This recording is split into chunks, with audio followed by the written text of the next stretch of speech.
Ja, tako kot je bilo omenjeno že strani predhodnikov, jih že ob postavitvi diagnoze spomnijo na to, da obstaja Društvo distrofikov Slovenije, kjer se na prostovoljni bazi združujejo posamezniki z različnimi oblikami živčno-mišičnih obolenj, torej ne samo tisti, ki imajo diagnozo Friedreichove ataksije, ampak širše.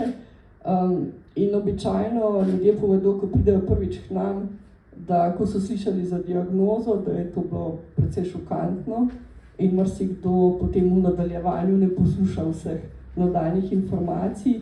Pri nas se pa mogoče majčkeno kasneje, par dni kasneje, ko so že malo bolj sproščeni, pa lahko ta vprašanja ponovijo. Sicer se pa največkrat nas vprašajo v zvezi z uveljavljanjem kakšnih pravic, torej da urejajo kakšne čisto življenjske situacije, kje lahko na kakšnem uradu, kje lahko pridobijo določene pravice.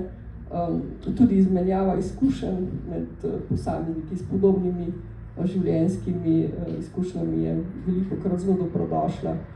Največkrat se pa pride v tesnejši stik z društvom, ko so napoteni na program obnovitvene rehabilitacije, kjer je društvo organizator na podlagi vsakoletnega javnega razpisa in tam se pa potem tudi srečujejo s tem, kako obvladovati diagnozo v vsakdanjem življenju, skozi fizioterapevtsko obravnavo se tudi naučijo različnih vaj, kako je pomembno, da so razgibani. Sicer se pa tudi po potrebi vključujejo v različne programe našega društva.